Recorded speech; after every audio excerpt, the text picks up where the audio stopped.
Mereka akan masuk Islam kerana mukjizat, kerana kelembutan umat Islam, kerana akhlaknya. Agama apa yang mengajarkan kamu lembut macam ini? Saksikanlah wahai Hasan Basri, asyhadu an la ilaha illallah wa asyhadu anna Muhammadar Rasulullah. Imam Hasan Basri sekali pun tak pernah menawarkan Islam kepada dia. Umat Islam, dia akan menjadi umat yang akan menguasai. 3 janji Nabi yang 2 dah terwujud. Ya Nabi salam alaika, ya Rasul salam alaika, ya Habib. Sekaranglah orang baru paham tentang itu. Allah bercerita semua tentang agama kita ini. Manusia yang berakal, yang berfikir, dia tahu ini datang bukan dari seorang Sayyidina wa Maulana wa Syafi'ina wa Zuhrina Muhammad sallallahu alaihi wasallam. Ini datang dari mana? Yasin wal Qur'anil Hakim, innaka laminal mursalin ala siratim mustaqim. Datang dari mana ini? Tanzilal Azizir Rahim. Ini datang dari Allah Subhanahu wa ta'ala. Maka orang putih itu nanti akan masuk Islam bukan kerana pedang yang dibawakan. Bila kamu tak masuk Islam, aku pancung kepala kamu. Dah. Mereka akan masuk Islam kerana mukjizat, kerana kelembutan umat Islam, kerana akhlaknya. Datanglah mereka ke Brunei Darussalam, dia tengok orang tersenyum, orang baik, bersih, ramah, masjid cantik, orang ramai. Itulah yang membukakan hati dia. Itulah dakwah.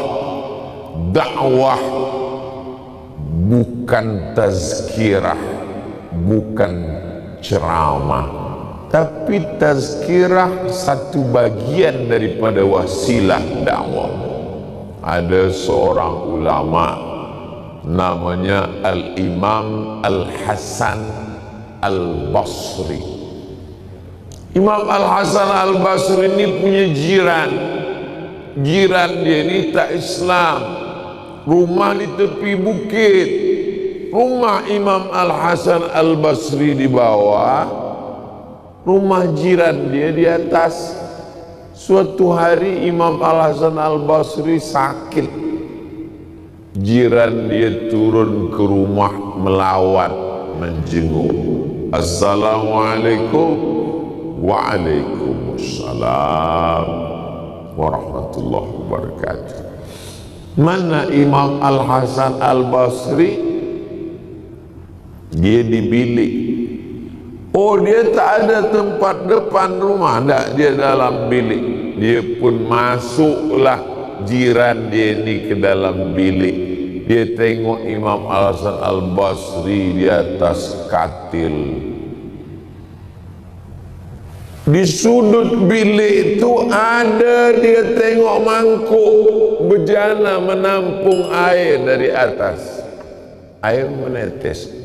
Imam Hasan Basri, ya, air apa tu? Kata Imam Hasan Basri, aku pun tak tahu itu air apa.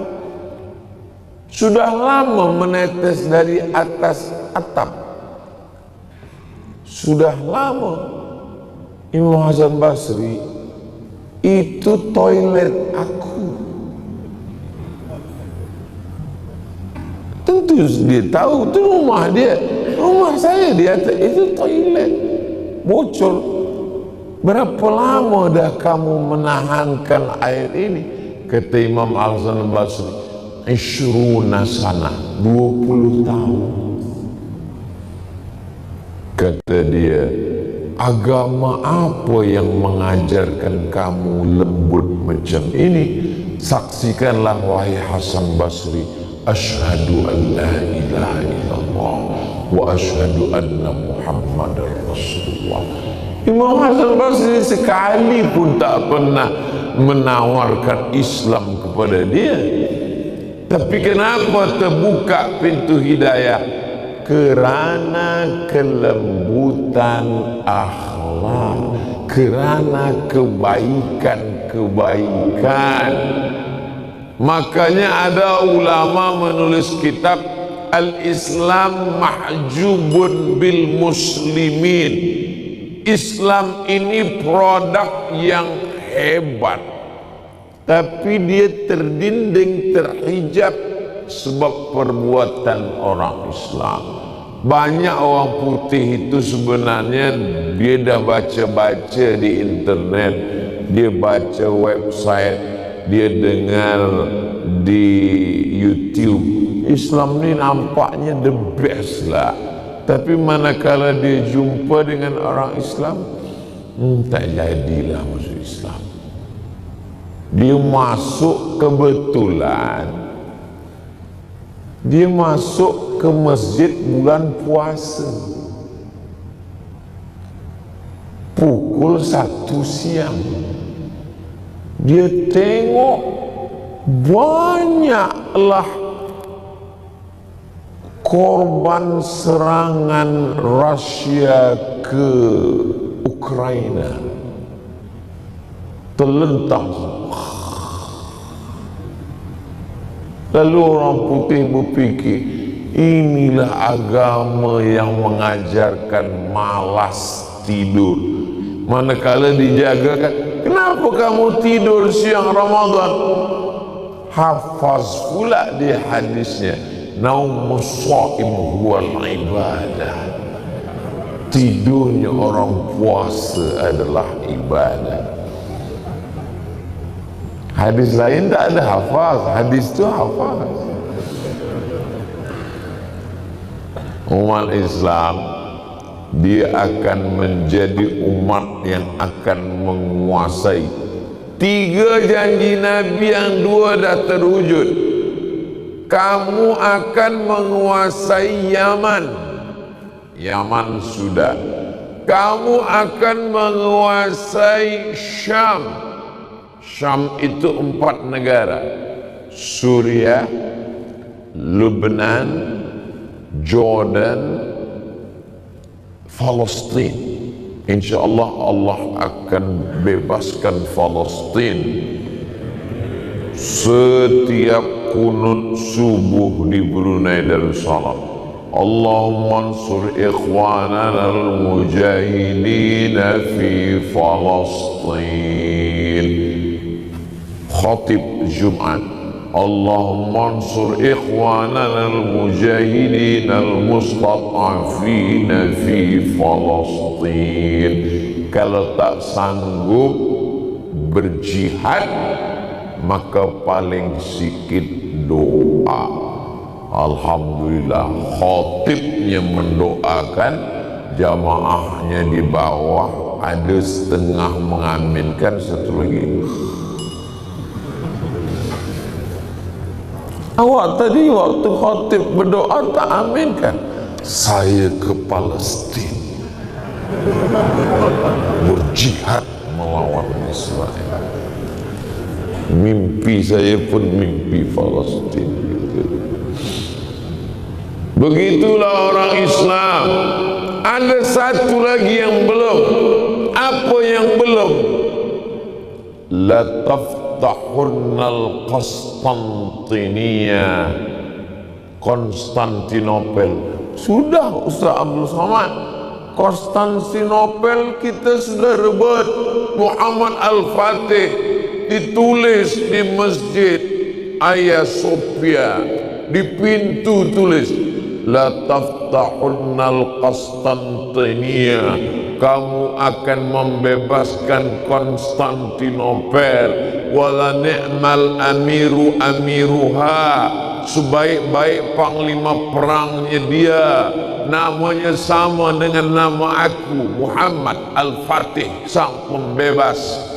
Wala ni'mal jaisyu dzalikal jais, pasukan tentera pun tentera terbaik.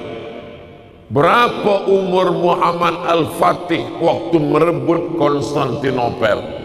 Setengah sejarawan menyebut 19 tahun, setengah lagi mengatakan 20. Mereka ikhtilaf antara 3, 19, 20, 21. Saya tengok Muhammad Al-Fatih banyak sembahyang subuh ni. Ini banyak Muhammad Al-Fatih. Tapi yang tua, dia memang bentuk tua, tapi dalam Al-Fatih juga. Al-Fatih, Al-Fatih inilah. Ada satu yang belum. Rom. Ada setengah ahli hadis mengatakan Rom itulah Konstantinopel tu.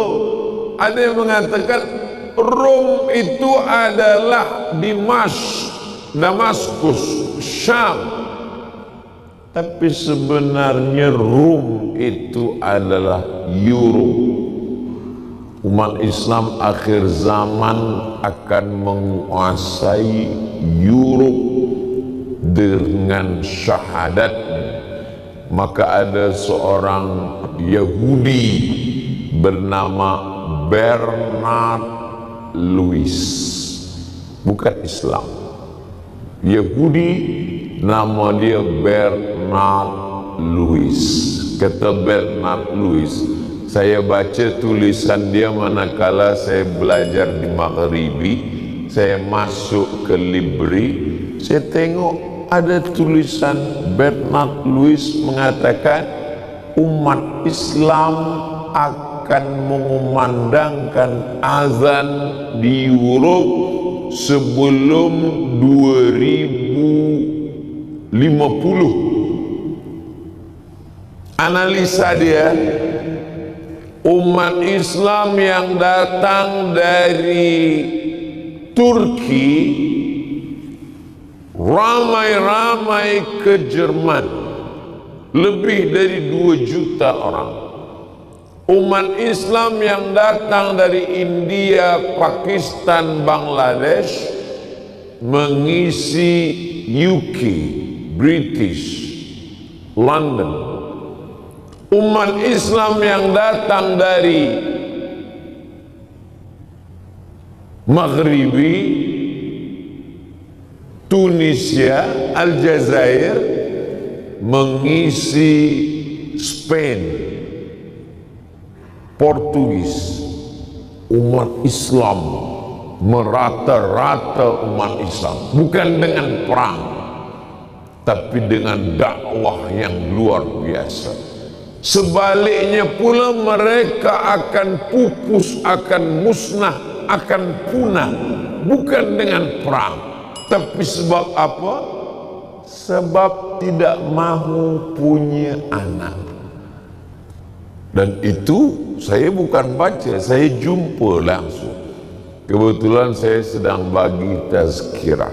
Rupanya general manager sebuah korporat ini orang putih. Saya tanya, where are you come from? Kata dia, Switzerland. Oh, ada anak? Kata dia, no time for chill. Tak ada waktu untuk punya anak. Saya ingat cakap Bernard Lewis. Oh, betul lah dia tak nak punya anak. Sebaliknya pula umat Islam makan tidur, makan tidur, makan tidur 10. Sebab apa? Mukasirum bikumul umam. Nanti aku di padang mahsyar adalah nabi yang paling senang. Kenapa? Karena umat akulah yang paling banyak. umat Musa dikit, umat Isa sikit, Bani Israel sikit, tapi umat Sayyidina Maulana Muhammad sallallahu alaihi wasallam dibanggakan.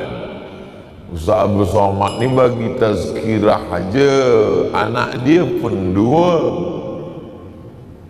Iyalah, tapi nanti kan ada lagi menyusul insya-Allah. Umat Islam. Maka apa lagi yang membuat dia tak banyak, tak mahu punya anak, sampai kerajaan bagi duit sesiapa yang mau punya anak, dibayar free untuk belajar, syarat mau punya anak. Ada satu lagi yang membuat dia tak banyak. Apa lagi? LGBT. LGBT membuat dia tak ada anak. Jadi di masjid, bila nanti tuan-puan datang ke Riau, ke Pekanbaru, Sumatera, dari Kuala Lumpur 50 minit naik flight pesawat sampai Pekanbaru. Nanti saya bawa ada masjid satu nama Masjid An-Nur. Masjid An-Nur ni banyak pokok kurma. Banyak pokok kurma tapi tak berbuah. Maka didatangkanlah pakar kurma dari Thailand, namanya Mr. Kolak. Bukan kolak pisang, Mr. Kolak. Kata Mr. Kolak, dia tengok, oh saya tahu sebab kenapa kurma kamu ni tak berbuah. Sebab apa? Sebab pokok kurma kamu ni jantan semua. Itulah LGBT tak menghasilkan apa-apa. Lalu ditebang pokok kurma yang jantan-jantan ini, dibiarkan jantan satu saja. Lepas itu diambillah kurma betina semua banyak. Lepas itu dia kahwinkan.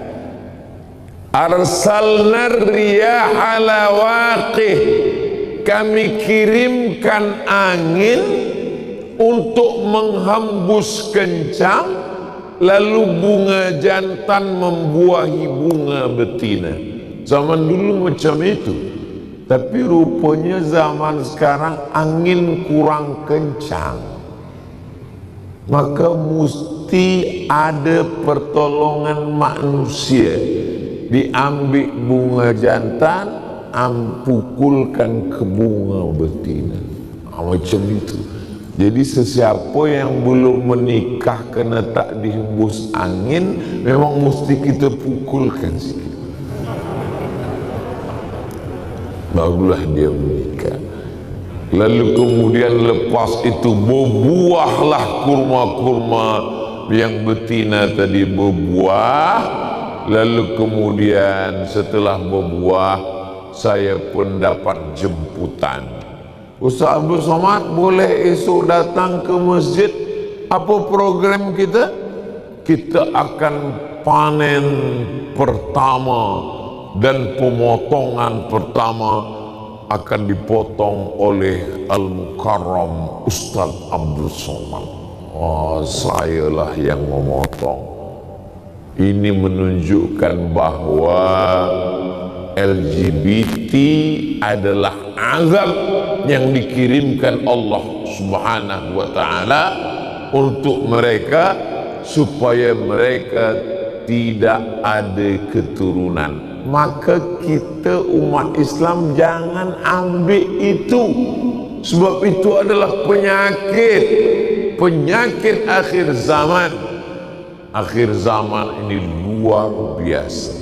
Alhamdulillah, umat Islam, pemuda-pemuda belianya semuanya sihat zahir, sihat batin, diselamatkan Allah dari malapetaka bencana musibah akhir zaman ini, insyaallah. Ya Nabi salam alaika, ya Rasul